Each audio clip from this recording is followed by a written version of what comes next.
शांति, पवित्रता की, सुख की, नींद के, त्याग की प्रतिज्ञा करने वाले, मातेले, परमात्म मिलन के झूले में झूलने वाले सेफ एंड सिक्योर आत्माओं को रविवार की गॉडली मॉर्निंग। आज की अव्यक्त वाणी 1995 की 26 फरवरी को शिव जयंती के अवसर पर चली हुई है। शिव जयंती के लिए सभी पार्टियां आई हुई थी। यज्ञ के लगभग 60 वर्ष पूरे होने को हैं। बाबा इसे डायमंड जुबली कहते हैं। आज सभा में मुख्यतः डबल विदेशी बच्चे थे, जिनको बाबा उनके ही शब्दों, प्रश्नों, विचारों के अनुसार समझाते हैं कि कैसे सेवा की वृद्धि करनी है और कैसे सदा मौज के जीवन में रहना है। भिन्न भिन्न परिस्थितियों में हमारा स्वभाव, संस्कार कैसा हो, ये भी सीखेंगे। आज तारीख है 9 जुलाई 2023। सुनते हैं डायमंड मुरली, जिसका शीर्षक है संगम युग उत्सव का युग है। उत्सव मनाना अर्थात अविनाशी उमंग उत्साह में रहना। संगम युग उत्सव का युग है। उत्सव मनाना अर्थात अविनाशी उमंग उत्साह में रहना। आज त्रिदेव रचता त्रिमूर्ति शिव बाप अपने रूहानी डायमंड्स के साथ डायमंड जुबली व डायमंड जयंती मनाने आए हैं। त्रिदेव रचता ब्रह्मा, विष्णु, शंकर के भी रचयिता त्रिमूर्ति शिव बाबा अपने रूहानी डायमंड्स, माना डायमंड जैसे हम बच्चे, हमारे साथ बाबा डायमंड जुबली व डायमंड जयंती मनाने आए हैं। इसी विचित्र जयंती को डायमंड जयंती कहते हो, क्योंकि बाप अवतरित होते ही हैं कौड़ी समान आत्माओं को हीरे तुल्य बनाने। बाबा हम कौड़ी समान आत्माओं को हीरे जैसा बनाते हैं, तो बाप की पधरामणी को, बाप के आने को, बाप के अवतरण को बाबा कहते हैं कि ये निराकार की, विचित्र की ये जयंती कैसी है? डायमंड जयंती। संगम युग को बाबा डायमंड एज भी कहते हैं ना, हीरक युग। तो बाप दादा चारों ओर के बच्चों को जो हीरे से भी अमूल्य हैं, सबको सामने देख रहे हैं। देखो बाबा बच्चों का कितना मान करते हैं। बाबा कहते हैं हीरे से भी अनमोल, अमूल्य। संसार में हीरे को सबसे महंगा माना जाता है ना, तो बाबा कहते हैं कि बाबा के सामने हीरे से भी अनमोल बच्चे, अमूल्य बच्चे सामने बैठे हैं।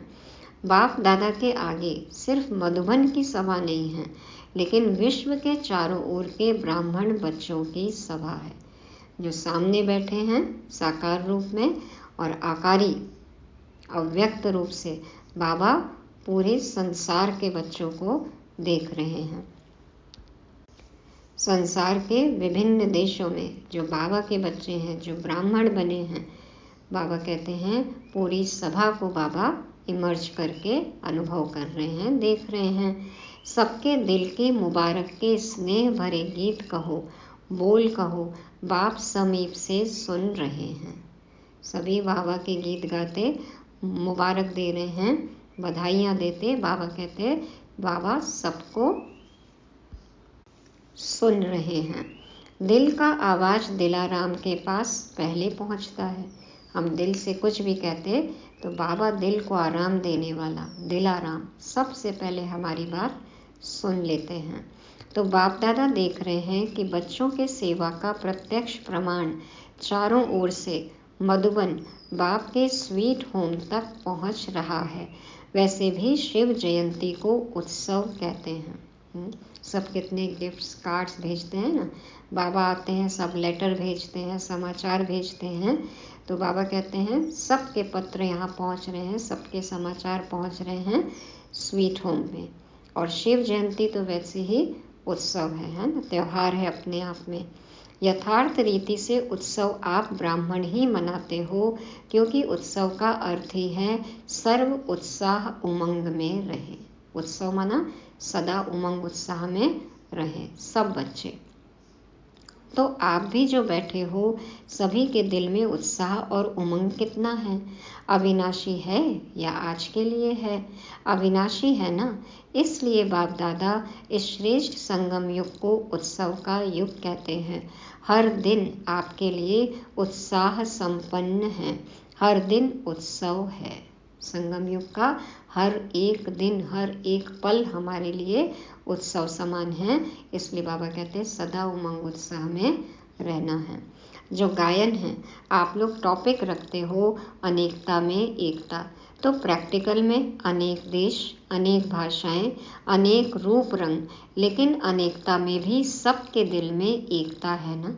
भिन्न भिन्न देशों के बच्चे हैं, बाबा कहते हैं देखो अनेकता में भी एकता है। क्यों है? क्योंकि एक बाप है। चाहे अमेरिका से आए हो, चाहे अफ्रीका से आए हो, लेकिन दिल में एक बाप है। सबका देश अलग, भाषाएं अलग, रूप रंग, खान पान, व्यवहार, संस्कार सब कुछ अलग है, लेकिन क्यों एक अनुभव होता है? क्योंकि एक बाप के बच्चे हैं, सबके दिल में एक बाप है। एक श्रीमत पर चलने वाले हो। देखो अब सब जगह ब्राह्मण कल्चर हो गया ना, अलग अलग कल्चर नहीं है अब। तो बाप दादा को अच्छा लगता है कि अनेक भाषाओं में होते हुए भी मन का गीत, मन की भाषा एक है। मुख से भले अलग अलग भाषा बोलते हैं, लेकिन मन की भाषा, मन का गीत एक है। चाहे किसी भी भाषा वाला हो, काला ताज तो मिला है। काला ताज क्या है? क्या पहनते हैं सभी मधुबन में? डबल विदेशी काला ताज। देखो बाबा हेडफोन को कह रहे हैं। हाँ, सभी हेडफोन से अपनी अपनी भाषा में सुन रहे हैं ना, कान में लगाते हैं। तो बाबा कहते हैं अभी यही काला ताज बदल कर गोल्डन हो जाएगा। देखो कितनी रमणीकता से बाबा मुरली सुनाते हैं। हेडफोन को भी बाबा ने काला ताज कह दिया। तो बाबा कहते हैं ये काला ताज बदलकर गोल्डन हो जाएगा, लेकिन सबके मन की भाषा एक है और एक ही शब्द है मेरा बाबा। ट्रांसलेशन तो होता है सभी भाषाओं में, बाबा कहते हैं लेकिन सबके मन की भाषा एक है और एक ही शब्द है मेरा बाबा। सभी भाषा वाले बोलो मेरा बाबा। देखो सब भाई बहन कैसे बोलते हैं डबल विदेशी, मेरा बाबा, है ना। इतनी हिंदी तो आती है सबको। तो हाँ, यह एक ही है, तो अनेकता में एकता है ना। तो उत्साह में रहने वाले अर्थात सदा उत्सव मनाने वाली श्रेष्ठ आत्माएं हो। कभी भी उत्साह कम नहीं होना चाहिए। पहले भी सुनाया था, ब्राह्मण जीवन का सांस है उमंग उत्साह। अगर सांस चला जाए तो जीवन सेकंड में खत्म हो जाएगी ना। तो ब्राह्मण जीवन में यदि उमंग उत्साह का सांस नहीं, तो ब्राह्मण जीवन नहीं। उदास हैं, मुरझाए हुए हैं, माना ब्राह्मण नहीं है। जो सदा उमंग उत्साह में होगा वो फलक से कहेगा कि ब्राह्मण है ही उत्साह उमंग के लिए। और जिसका उमंग उत्साह कम हो जाता है उसके बोल ही बदल जाते हैं। वो कहेगा है तो सही, होना तो चाहिए, हो जाएगा। तो ये भाषा और उस भाषा में कितना अंतर है। उसके हर बोल में तो जरूर होगा, होना तो चाहिए।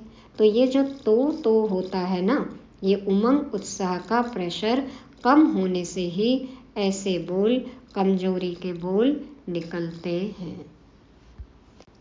उमंग उत्साह कम हो जाता है तो ऐसे संशय वाले बोल निकलते हैं। तो बाबा कहते हैं तो उमंग उत्साह कभी कम नहीं होना चाहिए। उमंग उत्साह कम क्यों होता है? बाप दादा कहते हैं सदा वाह वाह कहो, और कहते हैं वाई वाई। क्यों करते हैं वाई वाई करते हैं? बाबा कहते हैं मैं तो वाह वाह करने को कहता हूँ।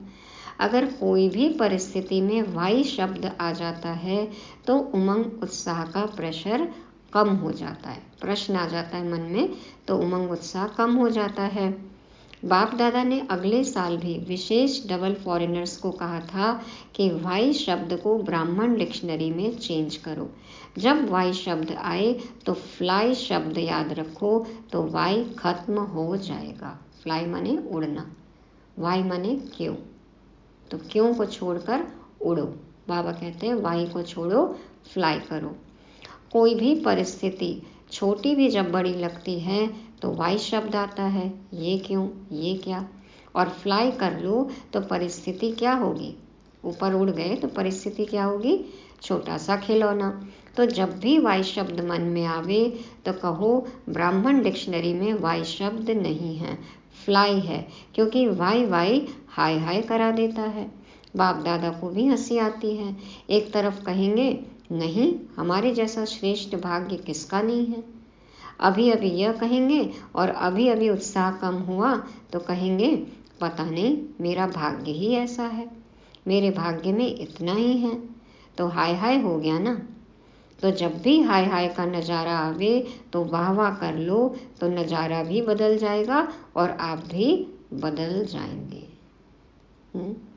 जैसा सोचेंगे बोलेंगे वैसा हो जाएगा।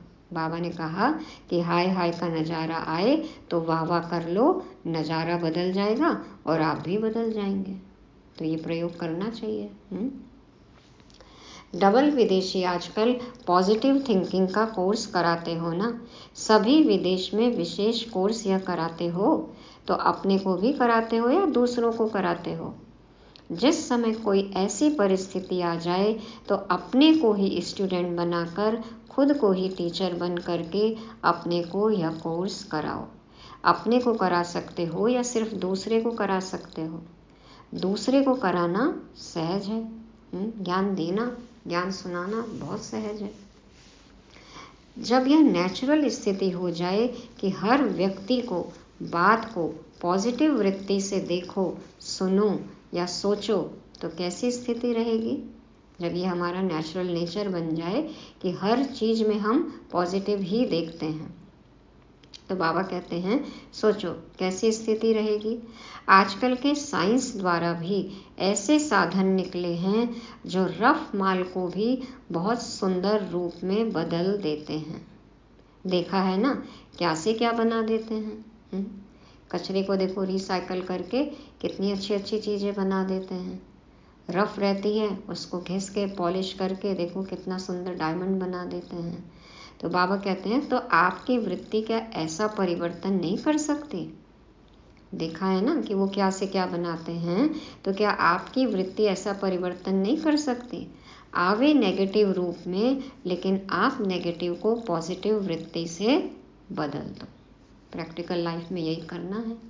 जो कुछ भी नेगेटिव है उसमें भी पॉजिटिव देखो, पॉजिटिव ही हो जाएगा सब कुछ। अगर हलचल में आते हैं तो उसका कारण है नेगेटिव सुनना, सोचना व बोलना या करना। हमारे मन में नेगेटिविटी क्यों आती है, क्योंकि जो हम सुनेंगे, सोचेंगे, बोलेंगे, करेंगे, देखेंगे, तो फिर वैसा ही अनुभव होगा। तो ये मॉडल बनाते हो ना, न सोचो, न देखो, न बोलो, न करो। बाबा कहते हैं गांधी जी के 3 बंदर दिखाते हैं ना, न ऐसा देखो, न बोलो और ना ही सुनो। तो बाबा कहते हैं मॉडल बनाते हो ना, तो ये मॉडल बनाते हो कि न सोचो, न देखो, न बोलो, न करो। साइलेंस की पावर क्या नेगेटिव को पॉजिटिव में नहीं बदल सकती। आपका मन और बुद्धि ऐसा बन जाए जो नेगेटिव टच नहीं करे, सेकंड में परिवर्तन हो जाए। साइंस की पावर से कैसे कैसे साधन बनाते हैं और कोई भी चीज़ कैसे परिवर्तित हो जाती है। तो बाबा कहते हैं क्या साइलेंस में इतनी पावर नहीं है आपके साइलेंस में कि नेगेटिव को पॉजिटिव में बदल दें। आपका मन और बुद्धि ऐसा बन जाए जो नेगेटिव टच नहीं करे, सेकंड में परिवर्तन हो जाए। मन, बुद्धि, स्वभाव, संस्कार ऐसा हो जाए कि जरा भी नेगेटिव टच न करे, हमें अफेक्टेड न कर सके, कुछ भी प्रभाव नेगेटिव का हम पर न पड़े, तुरंत परिवर्तन हो जाए, हमारे मुख से तुरंत पॉजिटिव बोल ही निकले, पॉजिटिव विचार ही हम करें। ऐसे तीव्र गति की अनुभूति कर सकते हो। 1 सेकंड में बाबा कह रहे हैं, ऐसे तीव्र गति की अनुभूति कर सकते हो। मन और बुद्धि ऐसा तीव्र गति का यंत्र बन जाए। बन सकता है कि टाइम लगेगा, कि नेगेटिव बात आएंगी तो कहेंगे कि थोड़ा सोचने तो दो, देखे तो सही क्या है। क्विक स्पीड से परिवर्तन हो जाए, इसको कहा जाता है ब्राह्मण जीवन का मजा, मौज। क्विक स्पीड से परिवर्तन हो जाए, बाबा कहते इसको कहा जाता है ब्राह्मण जीवन का मजा, मौज। यदि थोड़ा सोचेंगे, देखेंगे, उसी में रमण करेंगे तो ये तो पुराना जीवन हुआ ना, फिर ब्राह्मण जीवन कहाँ हुआ, मरजीवा जन्म कहाँ हुआ। बाबा कहते हैं अगर जीना है तो मौज से जिए। सोच सोच कर जीना वो जीना नहीं है।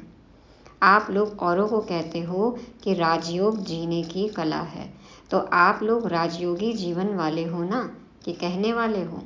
जो हम सुना रहे हैं ज्ञान, उसके हम स्वरूप हैं या फिर सिर्फ कहने वाले हैं। जब राजयोग जीने की कला है तो राजयोगियों की कला क्या है? यही है ना।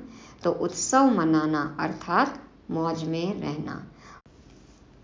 मन भी मौज में, तन भी मौज में, संबंध संपर्क भी मौज में। बाबा कहते हैं तन मन संबंध संपर्क सब मौज में रहें, सब उत्सव मनाएं, इसको कहेंगे ब्राह्मण जीवन। कई बच्चे कहते हैं अपने रीति से तो ठीक रहते हैं, अपने मौज में रहते हैं, लेकिन संबंध संपर्क में मौज में रहें यह कभी कभी होता है। लेकिन संबंध संपर्क ही आपके स्थिति का पेपर है। बाबा कहते हैं अपने आप तो रह लोगे, आप किसी के संबंध संपर्क में नहीं आओगे तो फिर प्रॉब्लम क्या है। लेकिन पेपर कब आता है? जब हम किसी के संबंध संपर्क में आए तभी तो खुद की स्थिति पता चलेगी। यदि स्टूडेंट कहे वैसे तो मैं पास विद ऑनर हूँ, लेकिन पेपर के टाइम मार्क्स कम हो जाती है, तो ऐसे को क्या कहेंगे? तो ऐसे तो नहीं हो ना, फुल पास होने वाले हो ना। बाप दादा ने सुनाया है कि जो सदा बाप के पास रहते हैं वो पास हैं।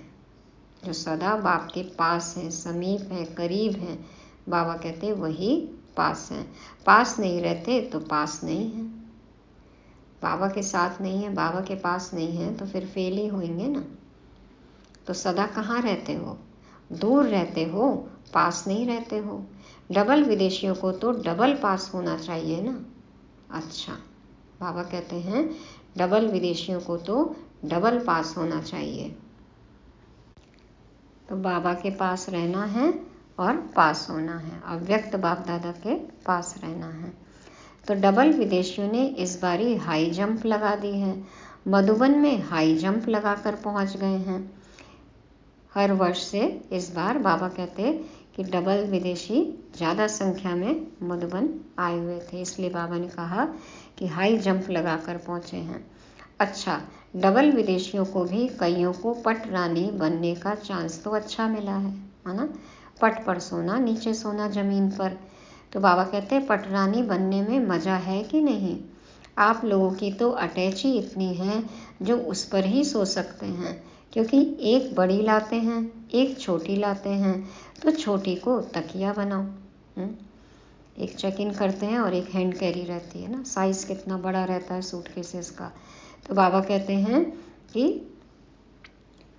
एक पे सो जाओ और एक को तकिया बना लो, जगह बच जाएगी ना, अच्छा लगता है। बाप दादा सीन देखते हैं कैसे भारी भारी अटैचियाँ घसीट कर ला रहे हैं। ट्रॉली रहती है ना, देखो सब लाते हैं खींच खींच के। अच्छी सीन लगती है ना। संगम पर ये मेहनत भी थोड़े समय की है, फिर तो प्रकृति भी आपकी दासी होगी, तो दासियाँ भी बहुत होंगी।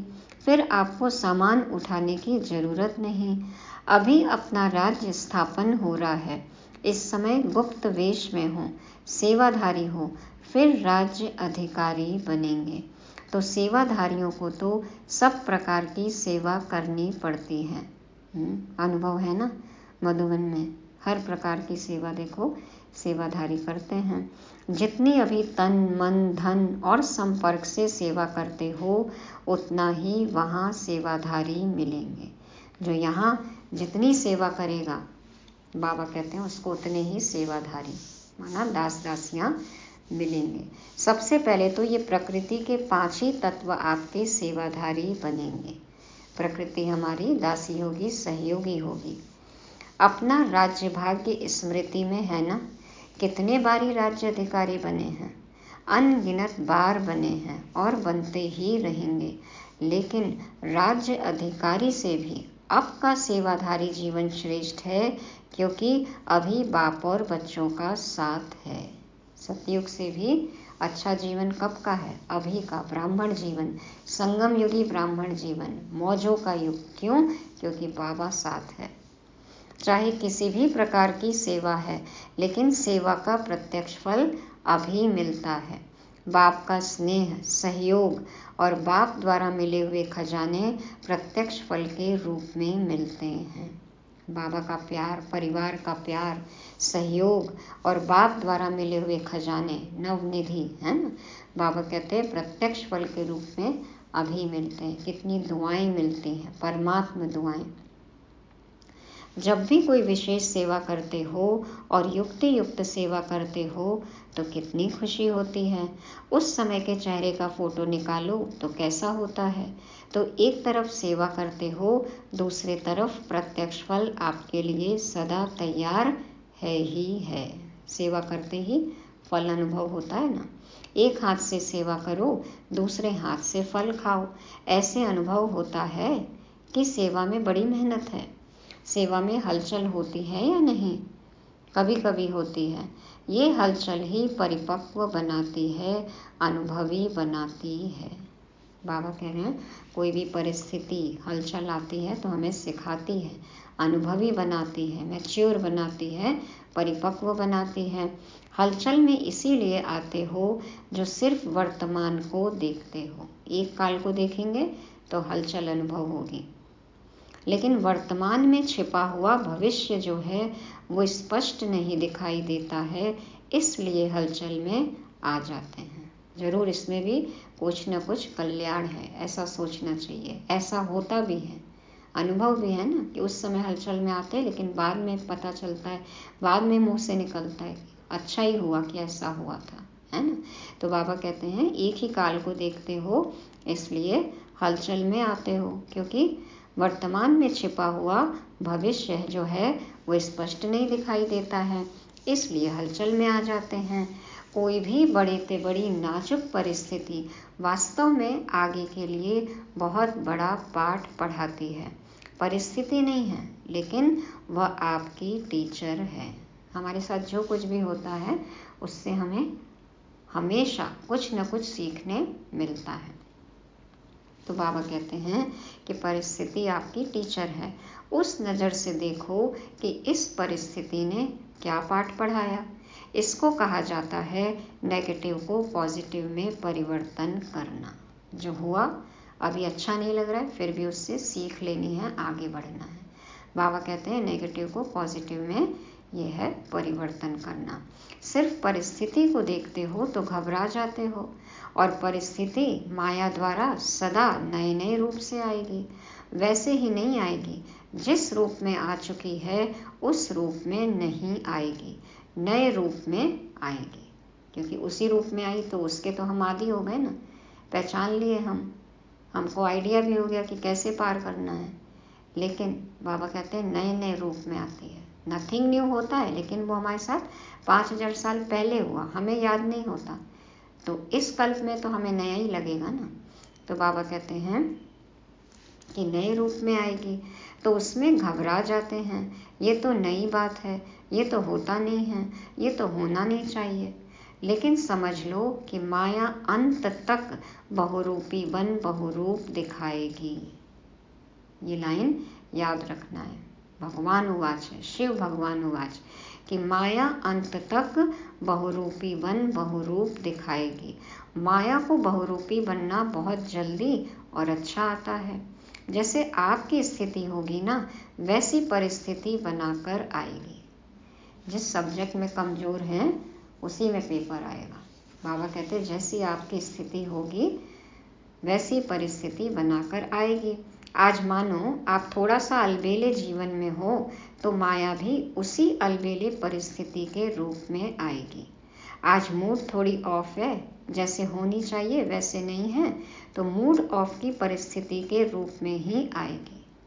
फिर भी ऐसी चीज़ें होंगी कि और मूड ऑफ हो जाए। ऐसा ही होगा, है ना अनुभव।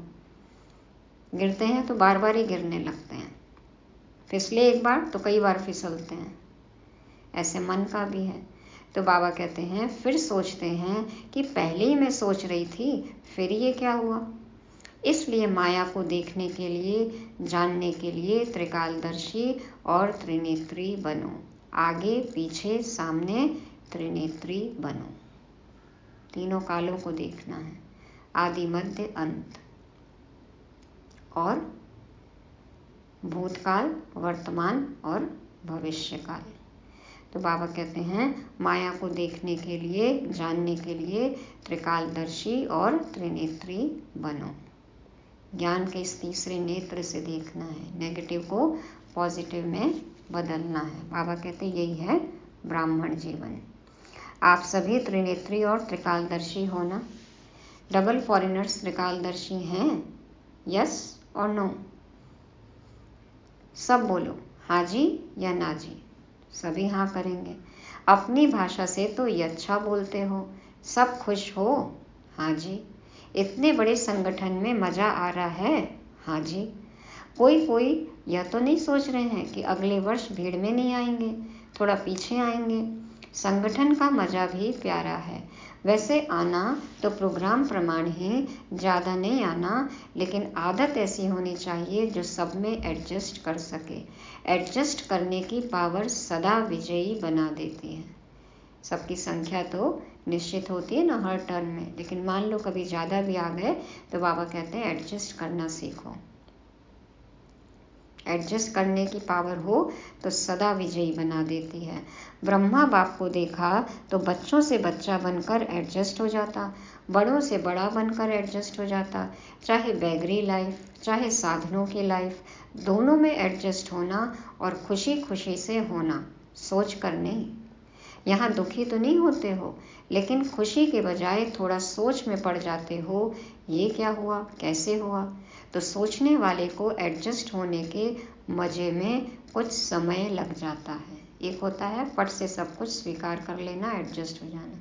एक होता है थोड़ा प्रश्न करके, सोच समझ के, फिर चारा नहीं है, मजबूरी है, या समझ कर एडजस्ट होना। तो बाबा कहते हैं फिर उसमें पूरा आनंद नहीं ले सकते, समय लग जाता है।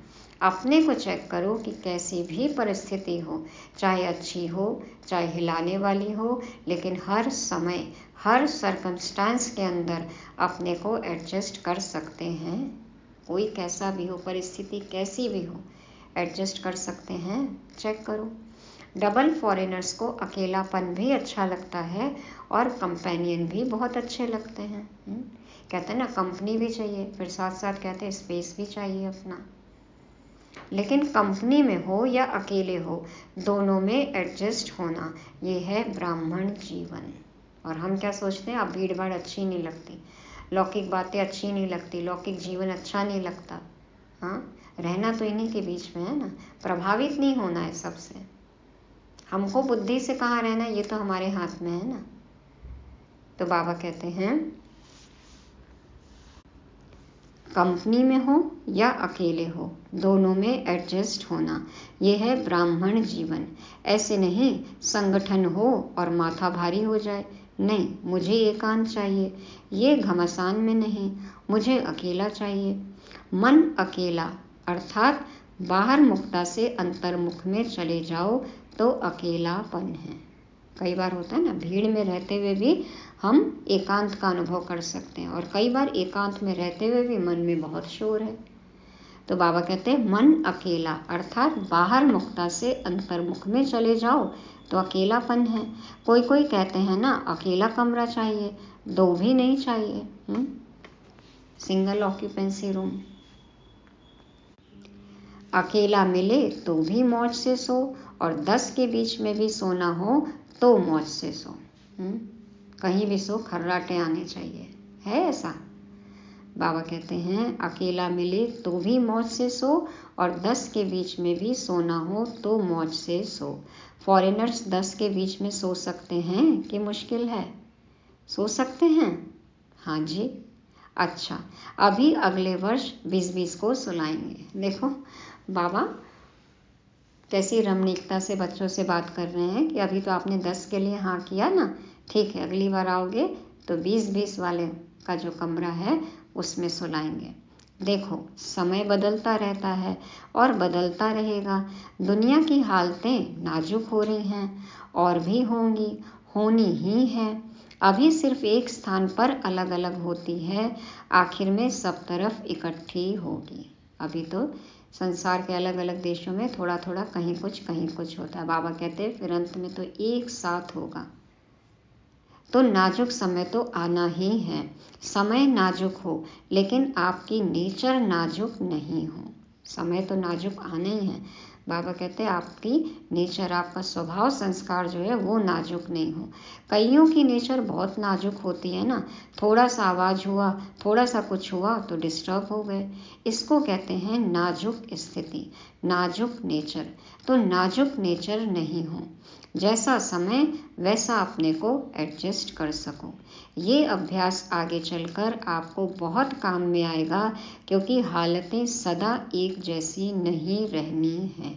ये तो सबको अनुभव है ना, खुद का पर्सनल जीवन भी सबका एक जैसा तो नहीं है ना शुरू से। तो बाबा कहते हैं कि हालतें, परिस्थिति ये तो कभी भी एक जैसी होगी ही नहीं, और अभी तो और नाजुक समय आना है। और फाइनल पेपर आपका नाजुक समय पर होना है। उस समय, उस परिस्थिति में हम कैसे रिएक्ट करते हैं, हमारी स्थिति क्या होती है, तो यही तो पेपर है, परीक्षा का समय है। आराम के समय पर नहीं होना है परीक्षा। आराम के समय में या कोई परिस्थिति नहीं है तब थोड़ी होती है। तो बाबा कहते हैं नाजुक समय पर होना है। तो जितना अभी से अपने को एडजस्ट करने की शक्ति होगी तो नाजुक समय पर पास विद ऑनर हो सकेंगे। पेपर बहुत टाइम का नहीं है, पेपर तो बहुत थोड़े समय का है, लेकिन चारों ओर की नाजुक परिस्थितियां, उनके बीच में पेपर देना है। इसलिए अपने को नेचर में भी शक्तिशाली बनाओ। क्या करें, मेरी नेचर ये है, मेरी आदत ही ऐसी है, ये नहीं, इसको नाजुक नेचर कहा जाता है। मुझे तो ऐसे ही चाहिए, मेरे को तो ऐसी ही आदत है, हम तो एडजस्ट कर ही नहीं सकते हैं। बाबा कहते हैं ये सब नाजुक नेचर है। देखो बाप दादा ने स्थापना के आदि में सब अनुभव करा लिया। जब आदि हुई तो राजकुमार और राजकुमारियों से भी ज़्यादा पालना, साधन सब अनुभव कराया, और आगे चलकर वैगरी लाइफ का भी पूरा अनुभव कराया। सुना है ना हमने दादियों की क्लास कि बाबा ने कैसे राजकुमारियों जैसे पाला, अपने हाथ से खिलाया बाबा ने, कैसी पालना दी। और बाबा ने फिर ये भी बताया, ब्रह्मा बाबा ने भी बताया, दादियों ने भी बताया, सब सीनियर्स ने बताया, देखा ना, सबने अनुभव किया। बैगरी पार्ट में खाने को भी नहीं था, लेकिन सब निश्चिंत, अचल अडोल। तो बाबा कहते हैं कि दोनों तरह का अनुभव कराया। तो जिन्होंने दोनों अनुभव किया उनकी आदत बन गई। उसी समय क्या हुआ, कई लोग छोड़कर चले गए, और कई जो हैं देखो अंत तक टिके रहे और टिके भी हैं। तो बाबा कहते हैं तो जिन्होंने दोनों अनुभव किया उनकी आदत बन गई। तो आप लोगों के आगे तो ऐसा समय आया नहीं है, लेकिन आना है। यज्ञ में जो पहले हुआ, बाबा कहते हैं ना, वो अंत में भी होगा। तैयार हैं हम सब?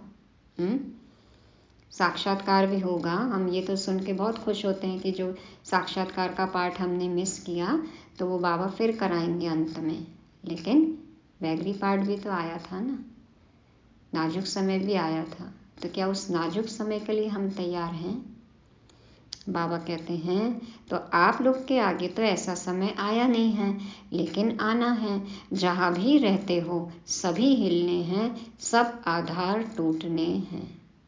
हम कितने साधनों के अधीन हो गए हैं ना, कितनी चीज़ों को हमने आधार बना रखा है अपनी साधना का। तो बाबा कहते हैं जहाँ भी रहते हो सभी हिलने हैं, सब आधार टूटने हैं। तो ऐसे टाइम पर क्या चाहिए, क्या चाहिए ऐसे समय? एक ही बाप का आधार। तो निराकार को हमें बनाना है अपना आधार। जिसने बाबा को आधार बनाया है बस वही परीक्षा में पास होगा। एक बाबा दूसरा न कोई, है ना। तो बाबा कहते हैं एक ही बाप का आधार। आप लोग तो बहुत बहुत बहुत लकी हो जो आने का समय आपका सहज साधनों का है। सहज साधनों के साथ साथ आपका ब्राह्मण जन्म है, लेकिन साधन और साधना, साधनों को देखते साधना को नहीं भूल जाना। इतने साधन देख लिए कि उसी के आराम में खो जाएं, ऐसा नहीं। बाबा याद दिलाते हैं साधनों को देखते साधना को नहीं भूल जाना, क्योंकि आखिर में साधना ही काम में आनी है। साधना ही काम में आनी है, समझा। साधन तो सब वैसे ही फेल हो जाएंगे, और कितने हमने साधन इकट्ठे किए और कितना उनको यूज़ किया उसके आधार पर नंबर नहीं मिलेगा। कितनी साधना की इससे हम पास होंगे, कितना हम बाबा के पास रहे तो हम पास विद ऑनर होंगे। तो मुरली को फिर से रिवाइज करेंगे, बहुत ही गहराई से विचार सागर मंथन करेंगे। समझा? बाबा ने कहा समझा। अच्छा, चारों ओर के अमूल्य विशेष रत्नों को सदा हर दिन उत्साह से उत्सव मनाने वाली श्रेष्ठ आत्माओं को, सदा स्व स्थिति और सेवा के उन्नति में बैलेंस रखने वाली ब्लेसिंग के अधिकारी आत्माओं को, सदा परिस्थिति को सहज पार करने वाली ऐसे अचल अडोल महावीर आत्माओं को बाप दादा का याद प्यार और नमस्ते। सदा उमंग उत्साह में रहने वाले हम रूहानी बच्चों का रूहानी बाप दादा को याद प्यार गुड मॉर्निंग और नमस्ते। शुक्रिया बाबा, शुक्रिया। वरदान है आज का, संपूर्णता द्वारा संपन्नता की प्रारब्ध का अनुभव करने वाले सर्व झमेलों से मुक्त भव। संपूर्णता द्वारा संपन्नता की प्रारब्ध का अनुभव करने वाले सर्व झमेलों से मुक्त भव। बाप दादा समझाते हैं संगम युग पर सागर गंगा से अलग नहीं, गंगा सागर से अलग नहीं। माना बाप बच्चे से अलग नहीं और बच्चे बाप से अलग नहीं। इसी समय नदी और सागर के समाने का मेला होता है, तभी कहते हैं ना संगम, जहाँ पे नदियाँ सागर में समा जाती हैं। तो इसी समय नदी और सागर के समाने का मेला होता है। जो इस मेले में रहते हैं वह सर्व झमेलों से मुक्त हो जाते हैं। जो सदा बाबा से मिलन मनाएंगे, बाबा में ही खोए रहेंगे, उनको कोई भी झमेला लगेगा ही नहीं, कुछ भी झमेला उनके जीवन में होगा ही नहीं, झमेला मुक्त। लेकिन इस मेले का अनुभव वही कर सकते हैं जो समान बनते हैं। पूरा फायदा कैसे ले सकते हैं? जब हम बाप समान बनेंगे, मास्टर बनेंगे। तो बाबा कहते हैं इस मेले का अनुभव वही कर सकते हैं जो समान बनते हैं। समान बनना अर्थात समा जाना, समा जाना, बाप में समा जाना, तब तो मिलन मेले का अनुभव होगा।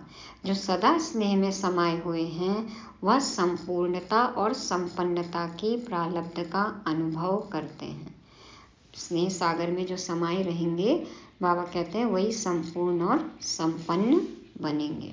उन्हें कोई भी अल्पकाल के प्रारब्ध की इच्छा नहीं रहती, क्योंकि बाप में समाये हुए हैं, सर्व प्राप्तियां अनुभव हो रही हैं, प्रारब्ध अनुभव हो रहा है। तो कुछ भी बाबा कहते हैं उनको अल्पकाल के प्रारब्ध अपनी तरफ आकर्षित नहीं करेंगे और उन चीज़ों की इच्छा भी नहीं होगी। क्यों? क्योंकि पाना था सो पा लिया, अब क्या बाकी रहा? भगवान मिल गया, बाप मिल गया, तो सब कुछ पा लिया ना। सब कुछ तो पा लिया है एक तुझे पाने के बाद। तो जो मिलन मेले में रहेंगे वो झमेलों से मुक्त रहेंगे। स्लोगन है सदा एक बाप के श्रेष्ठ संग में रहो तो होलीएस्ट और हाईएस्ट बन जाएंगे। क्योंकि बाप होली है ना, एवर प्योर है, पवित्रता का सागर है और हाईएस्ट है, ऊंच से ऊंच है। तो सदा एक बाप के श्रेष्ठ संग में रहो तो होलीएस्ट और हाईएस्ट बन जाएंगे। तो ये थी आज की अव्यक्त वाणी, जिसको रिवाइज करते हैं। मुख्य पॉइंट्स हैं, त्रिदेव रचता त्रिमूर्ति शिव बाबा अपने रूहानी डायमंड्स के साथ डायमंड जयंती का उत्सव मना रहे थे। उत्सव माना, बाबा ने कहा सदा उमंग उत्साह। बाबा ने अनेकता में एकता का पाठ पक्का कराया। वाई के बजाय वाह वाह, हाय हाय, तो ये शब्द क्या करना है, अपनी डिक्शनरी से हटा देना है। नेगेटिव को पॉजिटिव में बदलना है। सदा मौज में रहना है। बाबा कहते पास रहो और पास विद ऑनर हो। त्रिनेत्री त्रिकालदर्शी बनना है और व्यवहारिक जीवन में भी क्या हो, एडजस्ट करने की शक्ति हो। निराधार होना है।